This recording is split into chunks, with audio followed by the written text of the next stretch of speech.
Hi, this is Paul Carrack, and you're listening to Backbeat, the rock source, with AndreGraziadei. All music is the same. It's just a new set of lyrics and a new backbeat. AndreGraziadei here for the Backbeat Experience in an interview with fabulous Paul Carrack. Thanks a lot for taking time out to have a chat. It's a great pleasure. So, your talent seems to come across naturally. Do you come from a musical family background?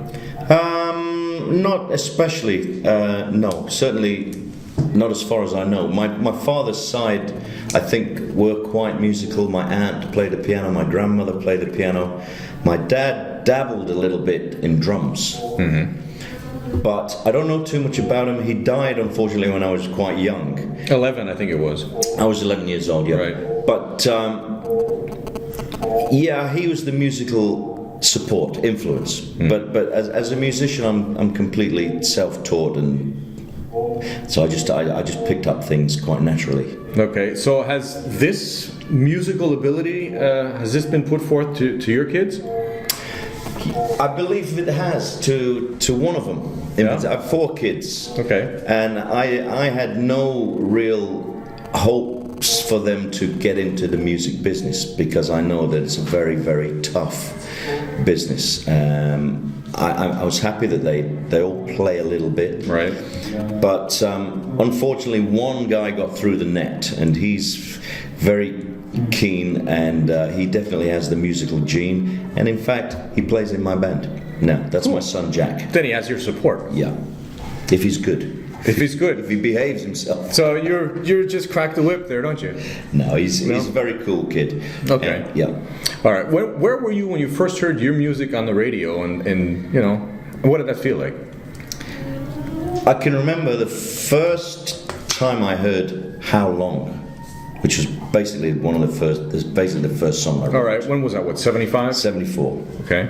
And so we were driving to a gig, and we were going to be on this the Emperor Roscoe round table, because every week they had the new releases, and they would have some celebrity guests who would talk about the records and if it's going to be a hit or not. Right. So we got the tip of our record was going to be on this show, and here it comes, coming up next, Ace with How Long. So screeched into the side. We pulled into the side of the road, turned the radio up, and they played a little bit of Ace and How Long, and the 3 degrees were the panel. Really? Yeah. Okay. And they said, okay guys, well that's Ace and How Long. Well, we're coming up to the news, so if you can be brief, what do you think about it? And they all went, nah. What? Well, that's Not strong enough. Well, that was a kick in the teeth. Oh, well, it was a little bit, but what did they know? You proved them wrong. Did indeed. Yeah, one could say you have the Midas touch, because like everything, your track record speaks for itself. I think, you know, Ace, as you said, Roxy Music, Squeeze, Mike and the Mechanics, and you've also worked with Clapton and Roger Waters. Part of your songwriting credits, writing some music for other people. Oddly enough, it appears that your collaborations with other people have bared more fruit than your own solo work. You could be forgiven for saying that, yeah. Well, I've worked with some good people, you know, so it's been a very strange career in those terms, Right. You know, because not only have I kind of been on some hit records, but I've sung lead on them, which is still a bit bizarre, really, to sing lead for different bands and still not really be recognized, Right. you know, your name, but that's okay. I would have settled for all this, you know, all those years ago. I just wanted to be in a band, basically, and somehow make a living through music, and I've done that, so that's great. But last 10 years or so, I really worked hard on my own stuff, and kind of established myself more in a kind of independent way. Right. You know, I have my own little label and my own band and all that stuff, and it's worked. It works out great. It's a great time actually for me now. I've kind of established myself in a lot of places, specifically UK. You know, so we can tour extensively there every year, which is what we like to do. We like to play, you know, Then you mentioned that you get to play and then you get home at night. Most nights, yeah. Yeah, which is nice. I view you as being on a parallel with Phil Collins. I wish I was $1 million behind him. Well, let me get to that. You're both born the same year. Yes. You both started playing drums. And you've got successful collaborations with different musical artists. Now, notably, the difference is the anonymity. And the bank balance. And the bank balance. So, any views on that? No, not lately. I mean, it used to happen a lot. I used to be... Is this going to work for you, all this racket in the background? I don't have a choice. People used to say it a lot because there was a period in the sort of 80s, right? Where, of course, Phil was in Genesis.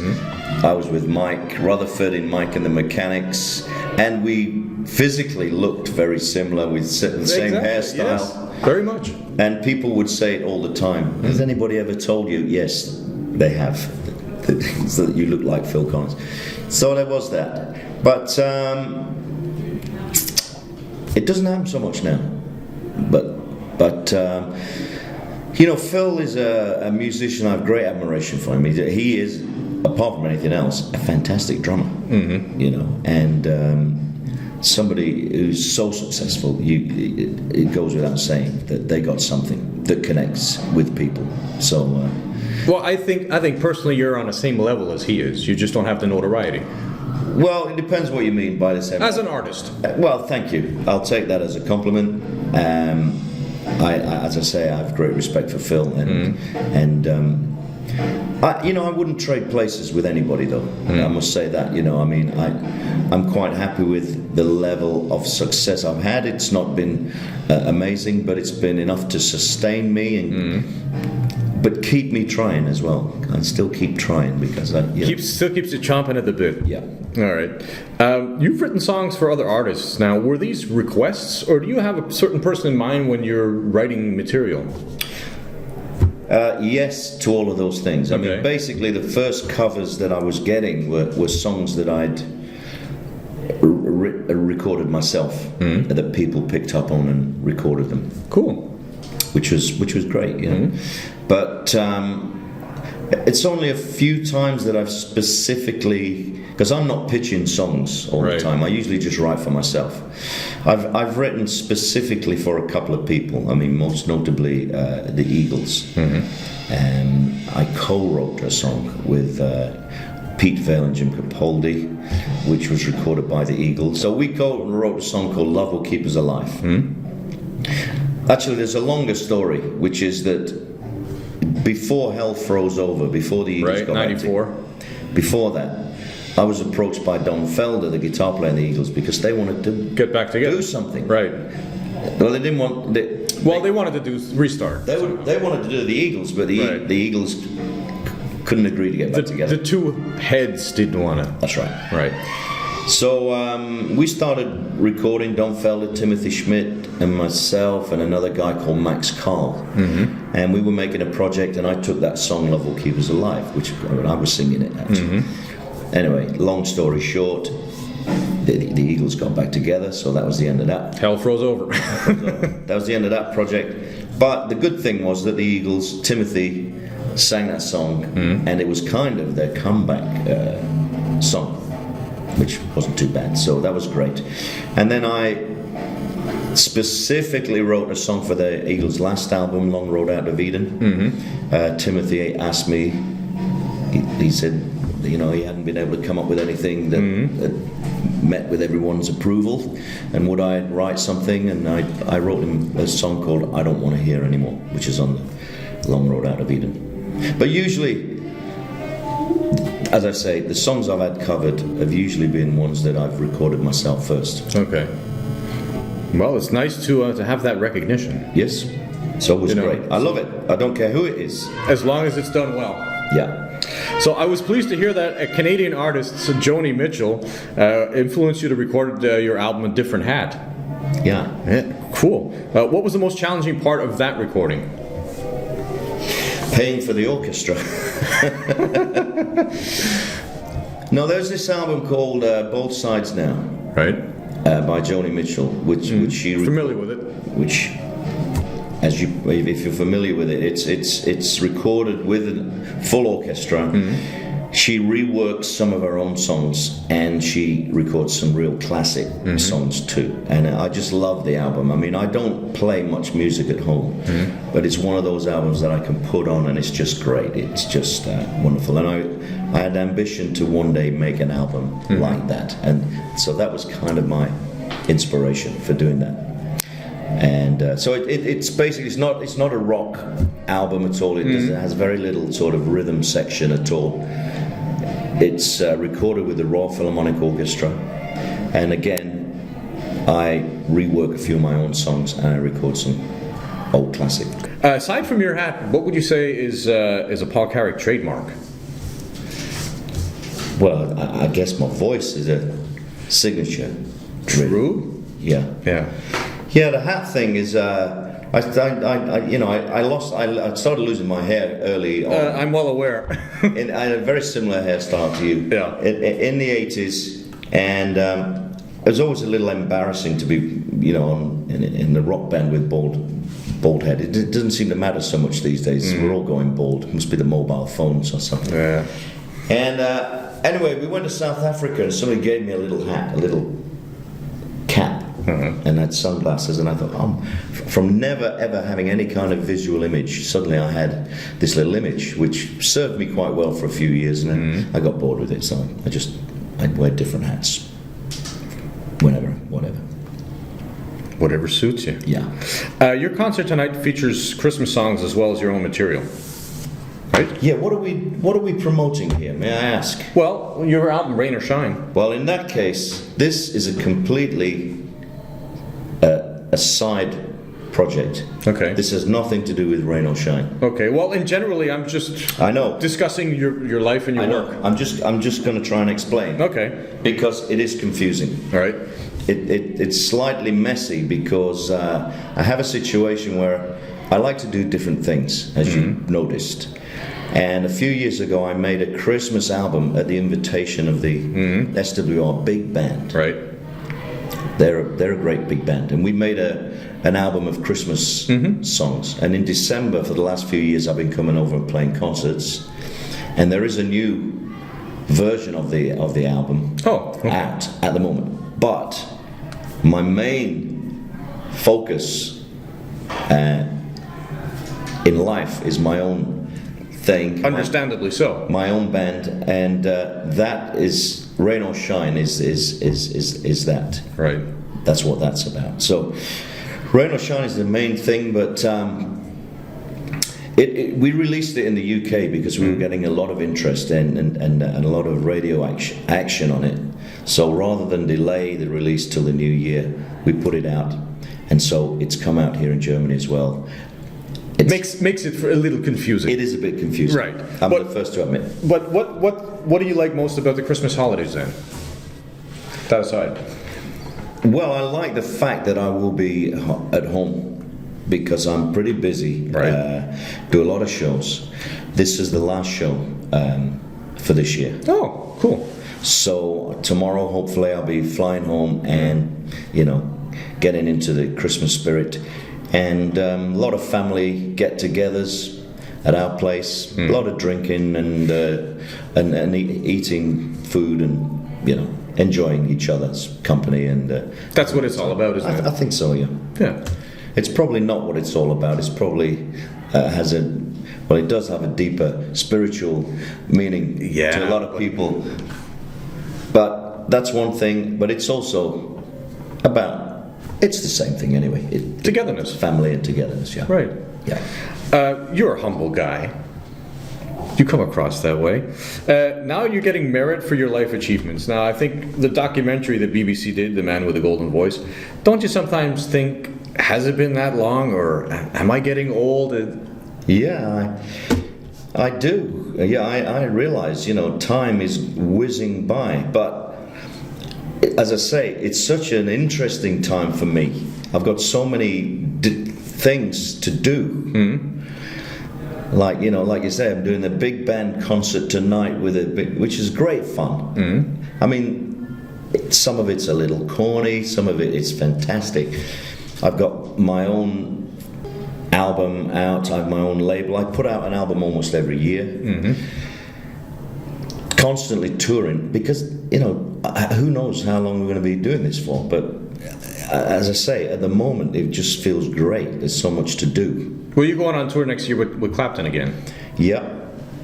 First of all, in January, I'll go back on the road with my own band. Then in February, I'm going with Eric down to Japan. I play Hammond organ in his band at the moment, till he finds someone better. Well, I read that he also asked you to sing a couple of songs. He did. No.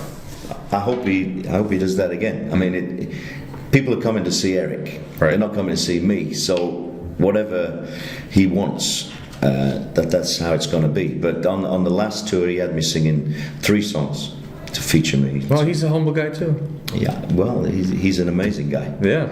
And he was absolutely on fire on the last couple of gigs we did. Really? Yeah, he really was in great shape. Yeah.